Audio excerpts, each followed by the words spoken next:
there exists a constant battle for survival.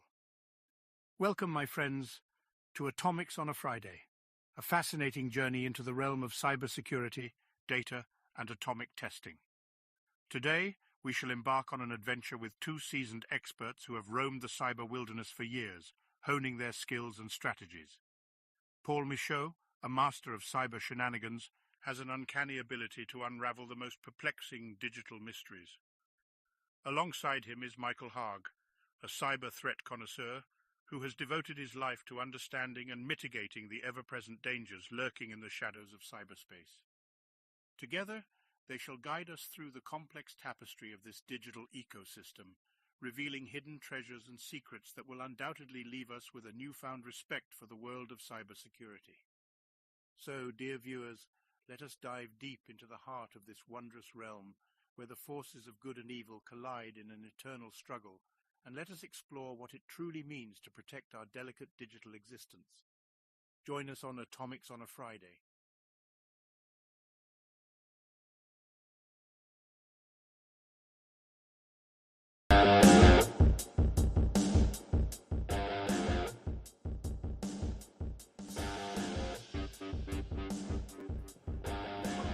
That was awesome.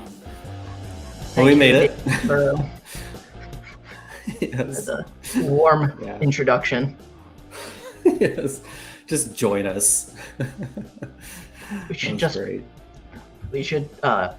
have this title screen and the track, and then just upload that, and so that way, if you missed it, you can just go watch that on repeat, because that is some top tier. Yeah, I'll make sure it's bookmarked. Save that. Oh, that was so good. I think I just got 3 messages about it. That's amazing. Yep. That's good. Okay. We'll play it at the end too. All right, so just because. Yeah, of course. We have to have an outro for Atomics on a Friday. So that was provided by Jose. Thank you, Jose. Yeah, that was great. Thank you, sir. So today Paul hit me up. Let's dive into kind of like the core, the basics, the beginnings of Atomic Red Team and an atomic test and whatnot. So I thought that was a really cool idea. So here we are. I'm excited about it because I think we have a little, I don't know, there's a lot of demoing. I think that's what people are here for anyway. Always for demos. Hopefully he loves to do it live. Yep. I'm Mike. I'm Paul. We're the beards. You probably, yes. You still got yours on there. It's perfect. I have to get rid of the cat. Be right back. Yeah, figured today was a good day. We've been doing this for a minute, and I think we kind of skipped over a core aspect of Atomics on a Friday, which is what is atomics and what is the history of it. So I figured it was a good time to bring it back to basics a little bit, kind of break it down, understand how it comes into play, and then kind of build off it in the coming weeks. But it's always fun hearing the history. I've heard it many times now, but it's always great to just kind of hear the evolution of it and kind of see the early days to where it's going and kind of why it was created and what problem it solved and the different problems it can help solve now. So I thought it was a good opportunity to kind of bring it back and kind of just understand what makes atomic and go from there. For sure. I just Googled bookish happiness, and I love it. I'll have to share my screen in a minute here. But yeah, I agree, man. Like I said, I think most of this will be just demo stuff, but I threw this in here kind of as our, like, where we probably direct most people to go to after wanting to kind of jump into Atomic Red Team and visually see everything. This site has been around, I don't know, at least a year or two, probably 2 years now, maybe longer. But it's really neat because it gives you everything you need to know about it. You can get started with it. There's a newsletter you can subscribe to if you want to join the Slack group. That's up at the top right. You can visually see all the techniques and click through and, copy and paste things directly from the website if you want. It's really easy to use. So yeah, it's just atomicredteam.io. And yeah, I don't know. Just maybe skip to the next screen. And so kind of the core of Atomic, initially Atomic was very heavily back in the day, it was very much just a copy paste tool, or markdown files, and just copy and paste whatever it is you wanted to run, and just that's it. Over time, it turned into what we have on the left, which is Invoke Atomic and Atomic Operator. And Invoke Atomic is a execution framework that was contributed kind of back in the original days. And I feel like Josh Ricard had pushed that in. It was all written in PowerShell. It might have been him or somebody else. It's been a long time. Well, so anyway, but that came out. And then the other one that Josh, I know, wrote is Atomic Operator. And so those two are probably the main frameworks for running Atomics. And the cool thing about Atomic Red Team is it does support like Mac, Linux, Windows, lots of cloud stuff now. And I feel like mix in with the cloud is also like Kubernetes. I think there's like some container stuff in there that we have. But yeah, anything else to add on those? No, but let's kind of go back to like the original, right? Like what was the premise of Atomic? Like what prompted you as one of the co-creators to make Atomic? Like what was the pitch behind it? Yeah, so it initially, a lot of it started out with, I'll just share my screen. A lot of it started out with having a way to help prospects so I was at Red Canary, and the idea was that we had a lot of proof of concepts going, proof of values, things like that. And initially it was very hard to kind of like show that value if nothing was triggering in the environment. And so prospects would download a bunch of ransomware binaries and run them and say, why didn't you detect these? And what we were like, wow, we're focused on behaviors. Maybe if you were running, more like a red team type exercise, we'd be able to help you or show you more of the value out of the product and whatnot. And so it started with kind of like this very simple markdown page. And so this was the original like project here. It's called Bookish Happiness. And the idea was that let's just have very quick, easy ways for people to grab something out of here, prospects or anything, and just have them run it in their environment. And we would then be able to show them, pretty quick that this bad thing had happened. And so it was very easy. It was literally just kind of like grab a couple things and run it.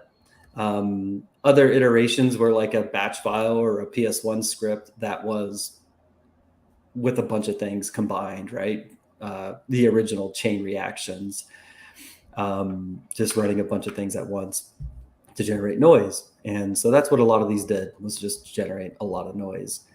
And so from there, it was, the pitch again was very, I don't want people to just run a bunch of malware. I want them to actually test us and test themselves, whether they have detection capabilities. And so, you can kind of see it was a mix of a lot of Windows, initially Linux and Mac. And then I really wanted the focus to also go to network, which is more like replaying PCAPs or malicious behavior in like a safe, kind of an atomic way, to where you didn't have to run malware to get like anything. This didn't kick off as much as like all the other endpoint stuff. So then, then that kind of led to Atomic Red Team itself. And that was released at, what was it? It was the old, no, it wasn't old. It was at the SmooCon 2016, 17, something like that. I'm just going to go to the GitHub page here. 2017. 2017, yep. And then it evolved into under Red Canary, Atomic Red Team, and kind of what we have today. The initial code commits, you'll see a lot of it was very still bookish happiness and just a bunch of copy one-liners. And then during RSA 2018, I think it is, we moved everything into YAML files, mainly as a way to allow for execution frameworks to come in and be used, and to grab, the actual commands to run and execute and things like that. Over time, the evolution of it, we added like the GUIDs. Input arguments were kind of a big thing because it allowed for sort of like executor like variables. So like this drive letter one would be, where's it at down here? Is that missing in here? That's the prereq. It's right here. So it would end up being a variable either for the prereq command or for the actual executor, and the cleanup. So if you told it to clean up, something out of that path or whatnot, you can add a bunch of input arguments. But as you can see, it turned into not a complex project, but it turned in from like a copy paste to now something that could be, what was the word? Operationalized or engineered into other tools or read with other tools, Python or even PowerShell, things like that. Which I think kind of opened the door for more use with the project than just a copy paste thing. Yeah, I think it helps structure it so that whether you write it yourself or have some other tools that under the hood can read YAML, and then if you know how to read Atomic, the structure, you can programmatically go execute this in a multitude of ways. It doesn't have to be specifically tied to Atomic Operator or Invoke. If you can parse it and know how to read the structure, like you can put it in anything. There's even things like a Freya agent for the Mythic framework that can execute it. Prelude has support for it. Caldera. So a lot of things actually follow similar structures and can read and help execute this across scale, right? Like multiple endpoints, which is kind of neat. Yeah, that is cool. And I mean, that also goes to like even like the enterprise breach attack SIM tools, right? Like they have the ability to ingest these and, help people go from, at least A to M, and then the rest is hopefully their like own custom stuff to Z. But yeah.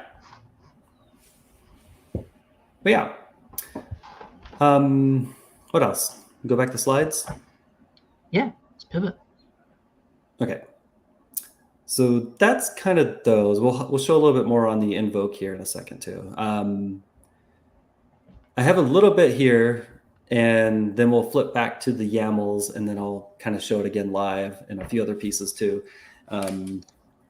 So we showed it a little bit in the YAML, but like the biggest pieces to like in Atomic, I think there's about 4 stages. I was kind of ripping through it, but there's input arguments. So like I mentioned, they're like variables for strings, paths, an integer, or even a URL that will be used, either for dependency or the actual executor. And then dependencies is what is the prerequisite for this Atomic test. And so a lot of our tests will have like Mimikatz, and I need to go download the latest version of Mimikatz or a PS script or something like that.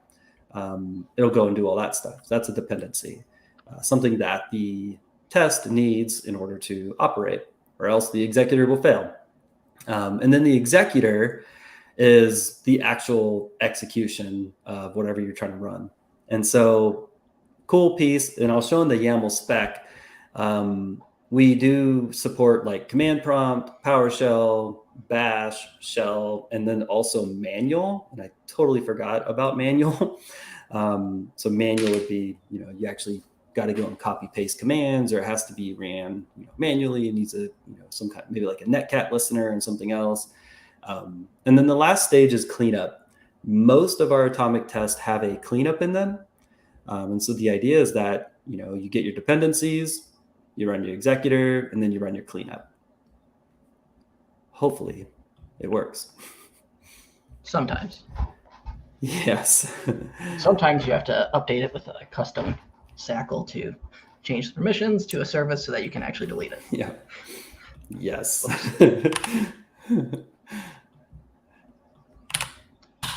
And so that's the wrong link. Let me go back. Okay. All right. So the next slide is the very basics, and then we'll flip to demo, and then we'll show it live. So a lot of the atomics, a majority, can still be ran copy paste, which is on the right. You can literally just copy that and ship it downrange, and you have your scheduled task. And then now with Invoke Atomic, it's obviously you have to install the framework, and then you can, download all of the atomics in the directory and then run based on the T number and the actual test. So there's a lot going on with the execution framework, but it's totally worth it because there's a lot of more flexibility.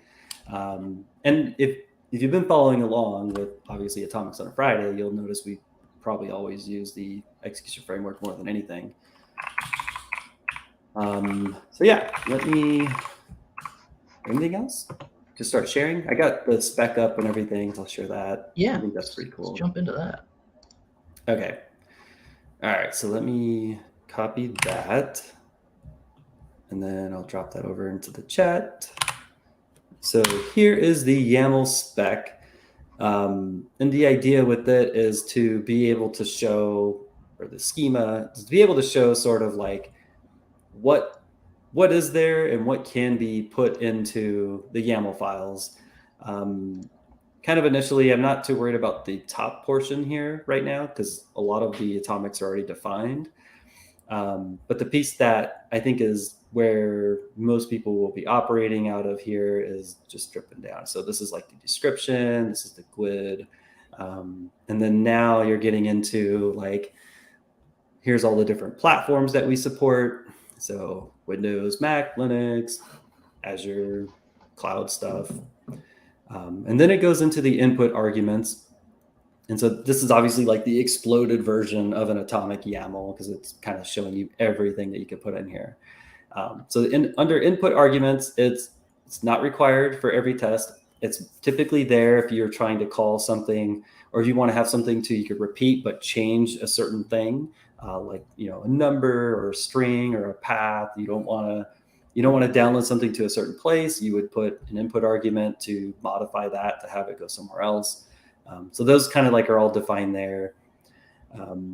Now for dependencies, a dependency can have a separate executor compared to the actual executor that's used for the true execution of the test. So for a dependency, if it's in PowerShell and you're using it to download like Mimikatz, you would use PowerShell.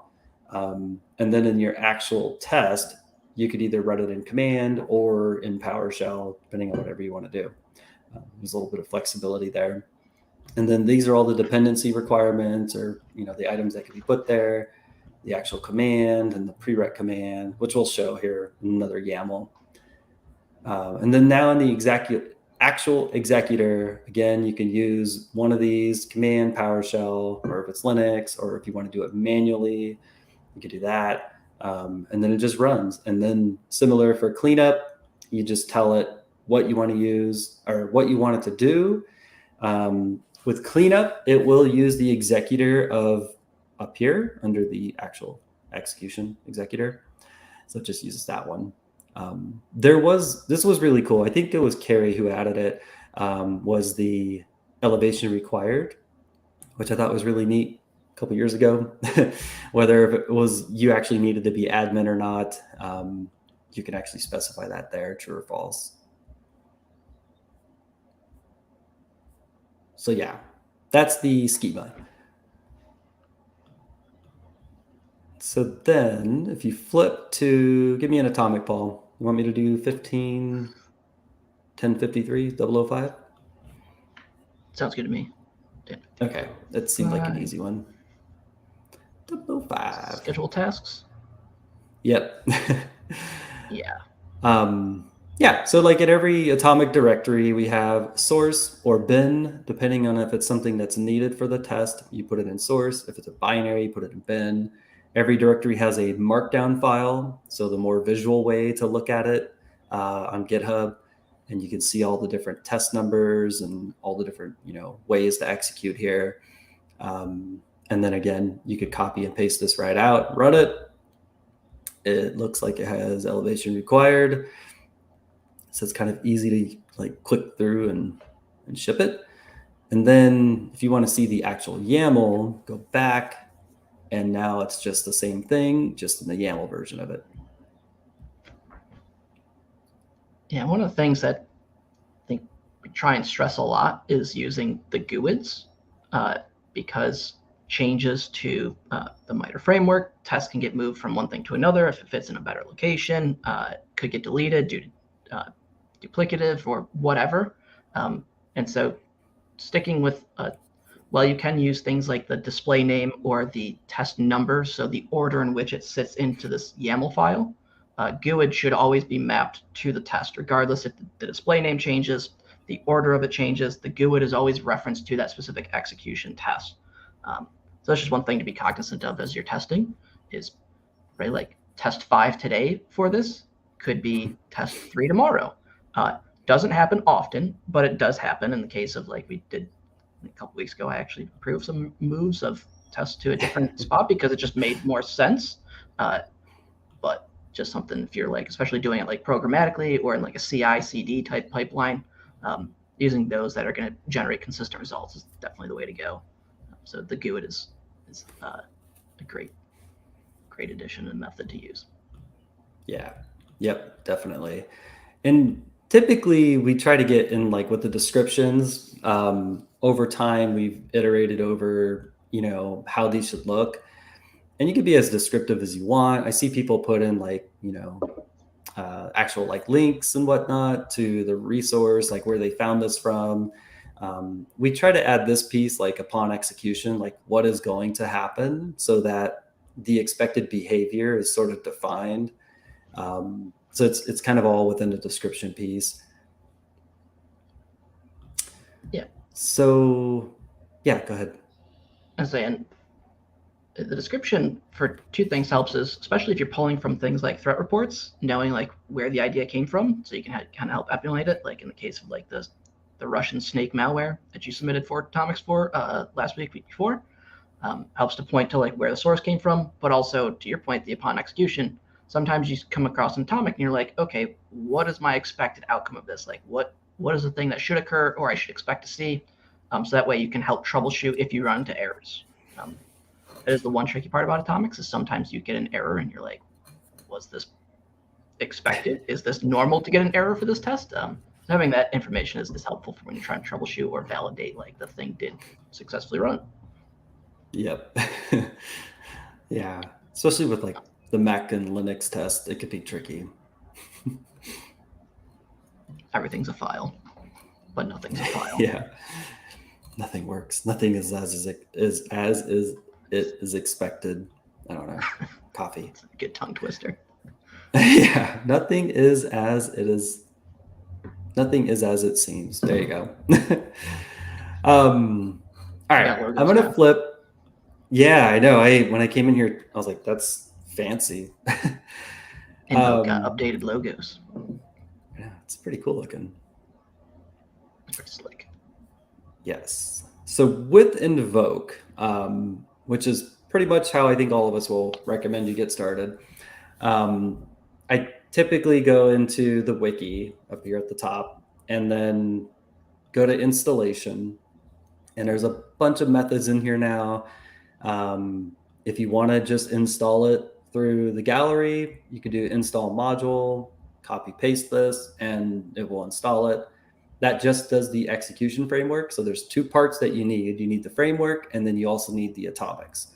And so if you want to install the framework, or manually, more or less, you can use an install script that we have, which will basically has a bunch of functions in it. And one of them is to install Atomic Red Team. And that's just the execution framework. There is a little bit of troubleshooting in here if you run into anything in particular, like an SSL TLS thing or an error that it can't reach out to the internet in your lab environment. I hope it's your lab environment. Copy this one-liner, paste it into your PowerShell, and run that. And then that typically resolves any TLS stuff. Now, if you're just, I'm in my lab environment and I want to get Atomics and I also want to install the execution framework, typically the one I always run is just this top one right here. And literally just copy this out, open up your prompt, and simple as paste, ship it. It's going to tell me it's already there. I'm going to go ahead and tell it the force, which is also on the wiki. And this will force it to more or less re-download all the Atomics and replace them. And the default, yeah, go ahead. I was just about to ask that. Where is the default installation? Yep, everything goes right into C Atomic Red Team. And that includes Invoke, and in a second, it's going to include the Atomics folder.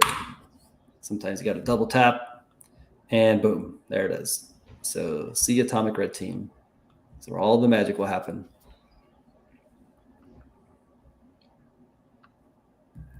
Just the PowerShell framework is so smooth. Just everything's coupled together. I know. It's great. It's helpful. It's fast. It's quick and just get going. Yeah. So from there, there's a lot of other options in here. And really, I think for most part, you'll just be downloading Invoke and the Atomics and just go from there. I wouldn't call them edge cases, but the other instances here is like, don't download like the prereq payloads, or only get me the folder, the Atomics folder, things like that, or other, install params down here. Like you want it to go to a different directory and stuff like that. The other cool piece about Invoke, and I think Jose last time when Jose was here, he was running PowerShell and Invoke Atomic Red Team on Linux. And so that's the kind of the power of the cross-platform for PowerShell, is that you can take this and run it on Linux or Mac, and you can run the same test, or you could run the test for that particular platform. It's that simple, which is really cool. It's all stated here at the top.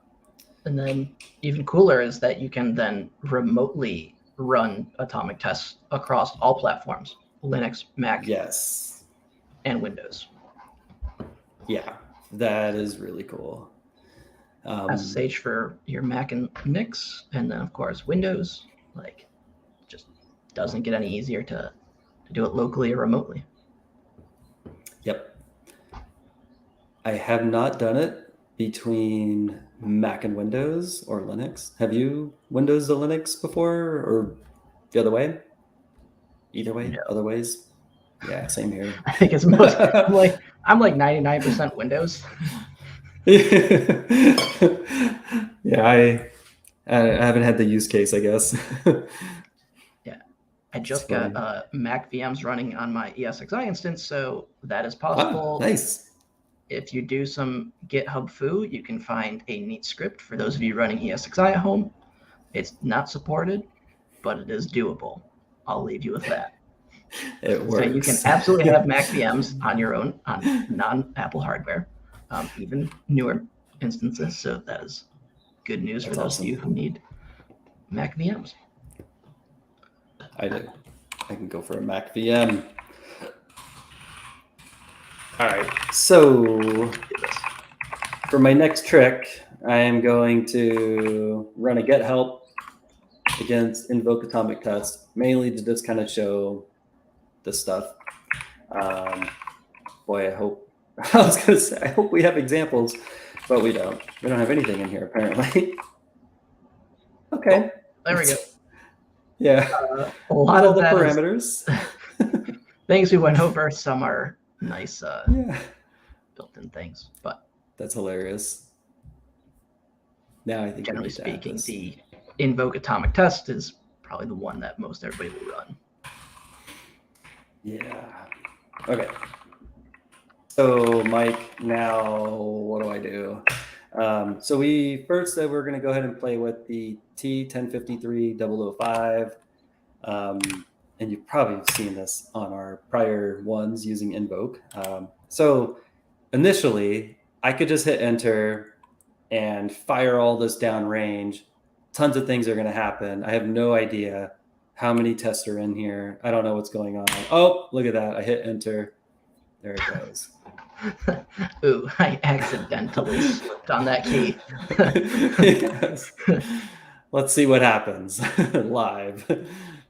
Okay, so all kinds of things happen. We got errors, we got stuff everywhere. I have no idea what's going on, but apparently there's multiple tests. How can I do better? So We be let's more control targeted. a little bit. Yeah, let's slow down. So gonna go back up. Couple things you can change here. So I always usually run. Always usually doesn't make any sense. I usually run a show details brief, and the brief tells me how many atomics I can run from this technique. And note that, for instance, there might be Linux and Mac test in here in the T1053-005. There might be Mac and Linux, but it's only showing by OS. And I knows that I'm running Windows. It's only going to show me Windows test. If I'm running Linux, it's going to show me Linux only. And there might only be one. So I might only see one with that. So now that I know which tests are in here, I only want to run one of them. And in that particular case, I only want to run test number 1 because that seems like the most calm, safest one. But at the same time, I don't want to just run it blindly. I want to see the details for that one particular test. So then I just say, show me for test number 1, show me the details. And then it gives us the output. If you remember in the UI, in the markdown, same thing. It's a very simple test. It's just a pretty quick one-liner here. It's obviously tagged as a T1053. The name is very obvious here, and we did just run it. And so I'm going to hit the cleanup command. Yeah, I'm going to clean this one up first. Now that it's gone, I'm just going to back out the cleanup, and then I'm just going to run test number 1 again. And they've been successfully created. I wish every test was able to tell me success failure like this because it would just be clean. But this is Windows we're talking about. No shade. Back to my brief. If there was a particular atomic that I was really interested in, for instance, like 7, I want to know what it's talking about. Let's go check out the details for that one. It says that it's going to create a regad, drop it in here, and then it's going to run. It will schedule a task to run that PowerShell. So very similar to the last one. I'm just going to ship it. I don't know if it's going to work. Yep, it was successful. Now, how can we prove this? How do I know it worked? Yeah. So I think that's one thing is like, how do we know? So a couple ways we can do it. One, if we're expecting our data to show up in something like our SIM instance or our EDR platform, or if it's network-based in our network logging, whatever that is. Obviously, in this case, we're running scheduled tests. So the easiest one in our little VM is to see if we can track down the test name atomic-T1053.005. Yep. And sometimes when I'm running like a pretty, oh my gosh. Welcome to my lab. Goots was here. When was the last time this lab was rebooted? Regooted? Regooted. Oh Top my tier. gosh. Oh my gosh. Okay. As we can see, it's right here. There's the first 2 that we were expecting. There's atomic-T1053.005. And we can see that those are created if we look at triggers and then actions. We can see that those are what we would expect from the test that it told us. So like that's a manual effort. Now, of course, if we were looking at something like trying to track this in our EDR, we could think about the lineage that occurred on our EDR. So PowerShell called command prompt to call scheduled sch task.exe with a bunch of parameters. So if we start thinking about the different data points along that lineage, we would expect to see PowerShell with a child of command prompt, which command prompt having a child of scheduled tasks, with in each one of those having different command line parameters. So we would hopefully see that exact lineage in our EDR. And then if we think about what the ultimate test does, which is to register a scheduled task with these triggers. So if we think about what those are, right, when we not just tracking, did I see PowerShell call command prompt call scheduled task, which is important, but then fundamentally, like, what's the output? I expected a scheduled task to be registered. So when we think about what happens, there's an XML file written into C Windows System 32/tasks. Registry keys are created, right? So there's a lot of different things. And so if we're tracking those, and that's what we're fundamentally trying to do, we can then start to take it deeper. Like, did a process actually execute? Did my task get created, right? And then we can kind of see this in our case, Mike's lab. We can see this.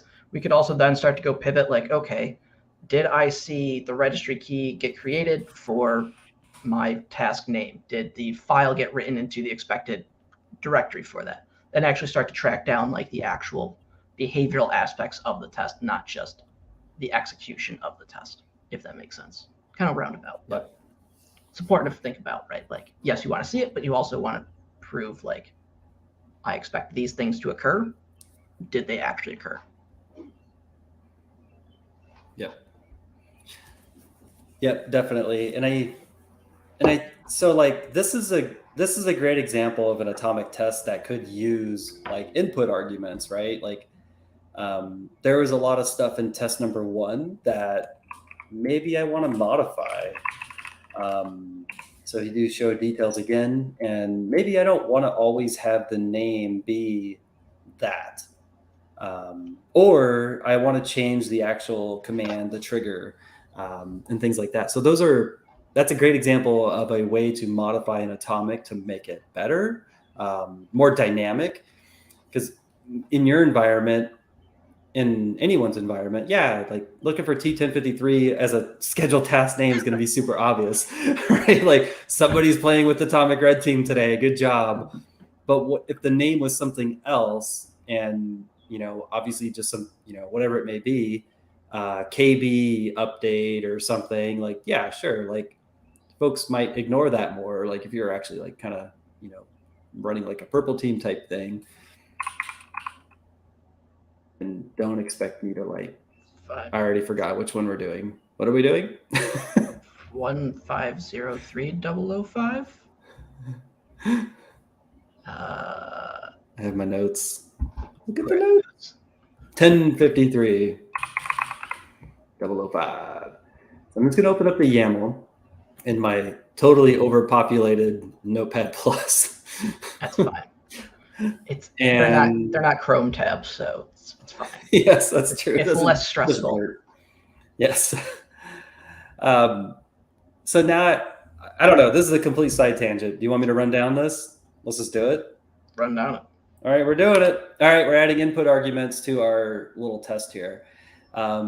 So this particular test at the top, this is test number 1. I'm just grabbing the input arguments from another test. I'm dropping them up here.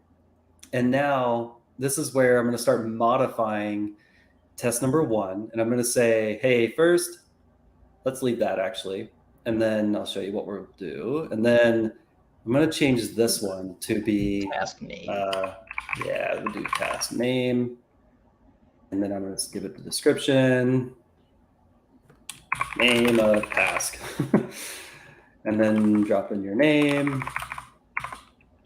Oops. That's fine. And grab that, come down here. And there might be a little bit of trial and error here as far as whether you leave it in the brackets or not. And I feel like you don't. I'm going to take it out. Yeah, I don't think you need to. So it's just hashtag curly task name. And I'm going to copy that. I think there's 2 on this test, right? Yes.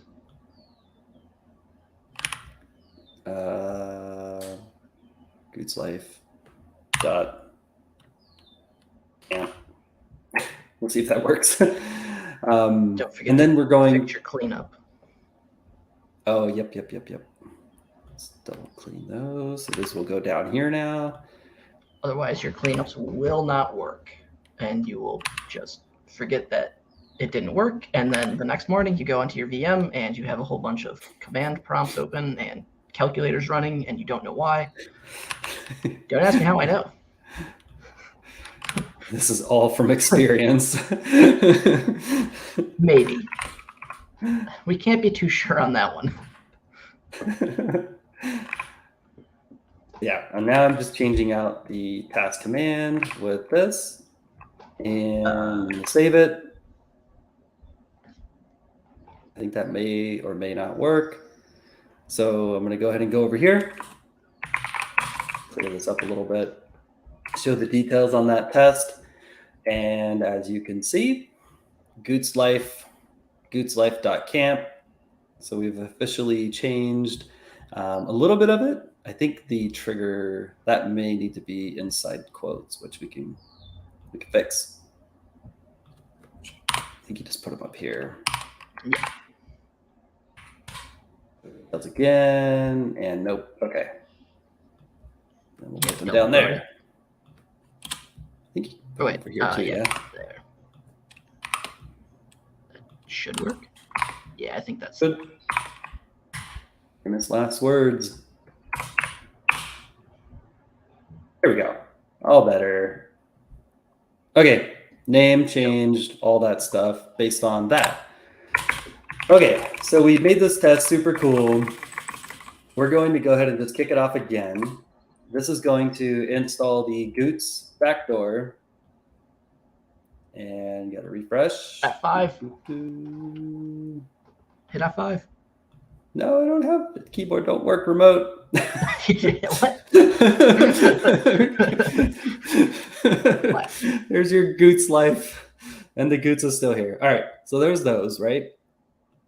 Obviously, you can run cleanup; it'll clean it up. But now you're doing some testing, and you're like, hey, I want to modify these on the fly. Like, I'm going to put this into a script or something, and I want to ship this, but I want to change the name, or I want to change the command or something. We have another param here called prompt for input args. This one, you hit enter once or twice, and now it asks you, do you want to accept the defaults, or do you want to change this? I would like to change it. Let's just do command notepad enter. And now what do you want to name it? Oops, is not here today. I thought that was gonna trip. You It need needs to be quotes. quoted. Yep. Let's do it again. We'll leave that. All right. More importantly, Goots is not here today. There we go. So create Camp. it. Dot camps. There it is. Yes. Money. Oh, we should have named it dot zip. Those TLDs are going to get us. I can't believe there's so many in here. This is awesome. Okay. What's the last time you So- redeployed the lab? Hey. I don't even know what this is. Why is that popping up? There's all kinds of stuff. What is this? Oh, certificates, PowerShell. Okay. Certs are Oh. so last year. So now we got our details. We've modified this test. It officially has input arguments. Yeah, like this is like PR material now. Should I just ship it? I don't know if I can. I can't open it up on this screen, but maybe after I'll submit a PR. But otherwise, that's it, right? Like, And like when creating the basic skeleton structure, if you're thinking about shipping one, like, name, description, input args, supported frameworks. Don't worry about the auto-generated GUID. We have a whole pipeline that does a thing. And one of the things that threw me off the first time I shipped a test was how do I get like all of the neat attack data into it for like the markdown, and that's automatically in there. So if there's a technique that doesn't have any markdown or YAML structure to it, just keep it simple like this, right? You can just clean out the auto GUID, something like this, ship it, and then GitHub does all of its magic to add in all the things that are needed. So don't think like it's got to be like perfectly structured. You got to copy and paste things from like MITRE's framework for like all that information. Like just keep it in there. Yeah. The maintainers, we review them all, and then we test them, validate them, put them where they need to go. If there's any updates, we'll shoot you a message back, and then just go from there. Super, super awesome. Yep. And yeah, so typically, like if I'm going to ship this as a new one, I'll delete that GUID and I'll just bring it up like that, modify what you need to modify. And remember, like you can always go back to the spec if you're trying to double check or make sure you have like the correct executor name, command prompt or PowerShell. Sometimes I write command shell or I write CMD and it errors out, gets all mad, and I'm like, whatever. But yeah, it's command prompt. It's my lack of Linux or Mac knowledge. Do we need to update that for like Z Shell? No. I think if you run shell, it runs it in the native shell. Z shell, whatever your default is. Okay, got it. Yep. Yeah. Again, don't ever touch Linux or Mac. So I don't know if any of these tests even work. We'll let Jose answer those. Yeah, where is Jose?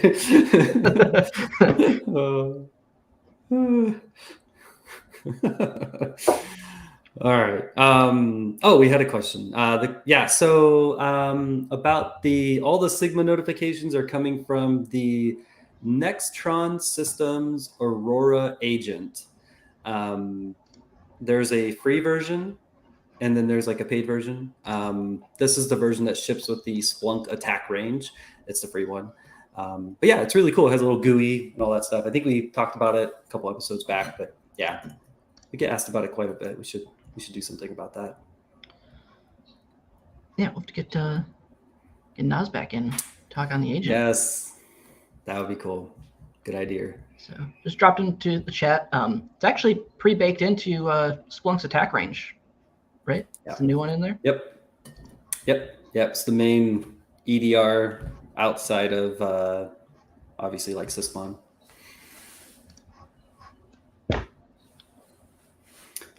Okay. I think we covered a lot of the atomic basics. And I mean, we even added an input, which is pretty cool. Are there any other notes I got? Oh, I wanted to show this one. We have another atomic. So an atomic test that I think is very interesting because that's actually I thought this was a prereq.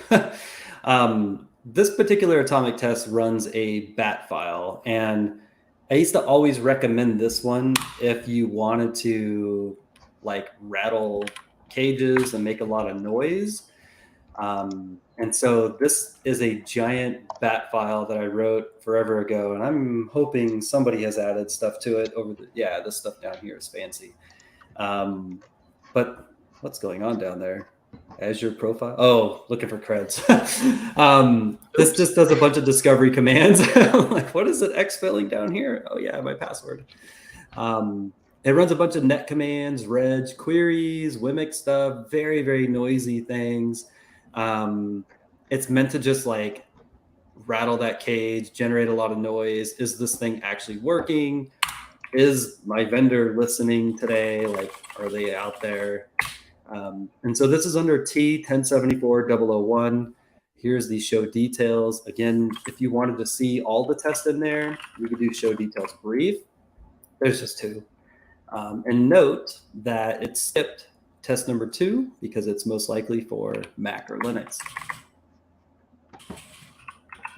Man, I don't trust that test number 3. Someone's going to run test number 1. All things. And it'll go and kick it off. We'll probably see Sigma trigger on like everything over here. Which I think I might have hovered. And then, yeah. I remember when chain reactions were removed from the repo. So I grabbed the scripts and I PowerShelled them. Not as fun as that discovery bat, but there's a PowerShell script that you can use to run the original chain reactions. It's a PowerShell version. There's 5 or 6 functions, as well as what I called RBMK, to run every single one of them, just because you should just run them all and really see what happens. Yeah, because there were tests, Agronaut, Cyclotron, Dragon Tails Safe, which is basically just don't run Mimikatz, and then Fission, Plutonium, Qbot, and RBMK. The Qbot one is older, but still has some good checks in there. And again, if you're just trying to just make noise and show me all the things, like definitely go run those types. Those 2 tests are probably my favorite if you're just, again, trying to, is this thing on? Here it is. There is a legacy link to there it is. The chain reactions right here. And initial access. Those are some good ones in there. It was a sad day when this was removed. It was. It's a lot of the rock and roll stuff. Oh, that's right. Yeah. Yep. Somebody should clean up and make a shell script for all the non-Windows ones. Where's Jose?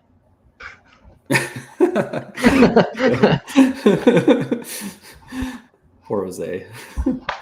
Just getting signed up for all the things now. Yes. But yeah, the idea of like a chain reaction was just take a bunch of, whether it was like a particular adversary or just a bunch of behaviors you wanted to kind of like chain together. You could do that, right? So we just took like some scheduled tasks, threw a PowerShell thing in there, some other stuff on disk, a timestamp, and delete a file. You could run all these at once and go and see whether you saw it or your vendor you're testing saw it, things like that. It just allowed for more like that quick ship it. But I think your script is, can you, I don't think I can copy this out. Can you send it to me direct? I'll open it up.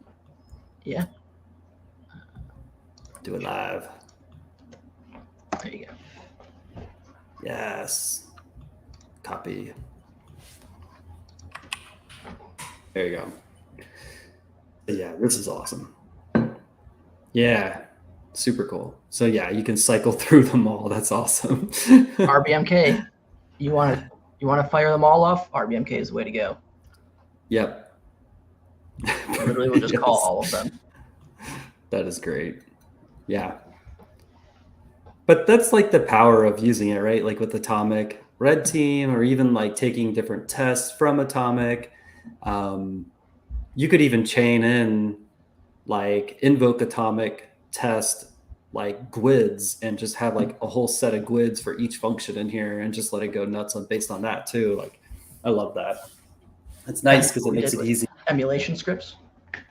Yes. Yes. You could do that too. always be shilling. Yeah. But it's like, that's the idea. One of the things I hear commonly from people is like they get tests from the vendor they're POCing or demoing with, and it's like, hey, run these tests, and it's like, okay, thanks. Now, like, I'm going to expect that you can see them. If you don't, like, well, that's awkward. So Atomic Red Team, I think, is a perfect tool to try and build like different ways of testing and improving out for yourself, because I think there's a lot of blind trust, unfortunately. And even tests that they do provide you, like, thanks, I expect you to detect these. Like, if that's what you're testing, like, great, go ahead. But I think if you're trying to do it for yourself and do your own validation, right, the trust but verify, like these scripts were kind of like the idea. You could run these, they should generate a bunch of noise. It should be, and pretty much you'll have it in almost every data source, things like EDR, network connections, registry, event logs, network telemetry, like you'll pretty much have data in every capacity across the environment. Yeah, that's Good procedural. definitely like, yeah, I was gonna say that's definitely one of my favorite parts is like you could like procedurally step through each tactic and have one or multiple techniques from each to kind of show like that left to right, kind of going down the chain of things. And like it even deletes a file, like little things. It's a decent test, just to be able to show whether something worked or not, or if it actually saw a file write or even a file delete. This is a timestamp. So yeah, that would be interesting for any product. Yeah, I think one of the funny things is watching when you get like native alerts from an EDR, where it's like, oh, we detected atomic red team. But what you detected was a string that said atomic red team in the directory or the command line or something, right? Like, be cautious of what did you actually detect? Did you IOC the binaries that are in the repo, or did you detect on the behavioral aspects of a test, right? Change it, and that's where like input arguments are huge, right? If you're only focused on things that are going in direction, like sure, you can easily key off of those. But if you're changing things behaviorally, things like test names, where the file's downloaded, when it's executed, the time of execution, right? That modifies it enough to hopefully, again, test and validate your data sources, test and validate that your detectors work, but also validate like if you expect this to be picked up by your EDR or vendor, that it's not just a blind, hey, we IOC everything and we're going to detect all things. But if you change it, now everything's broken. Like that's problematic and not what you want. Yep. 100%. Amount of it's atomic red team alerts that we get, and it's like, oh, how to detect it? Oh, we saw this string in the, it's executing at a C atomic red team. Like, thanks. Like, I can tell you that. Yes. Like, you didn't actually detect it; you just saw it.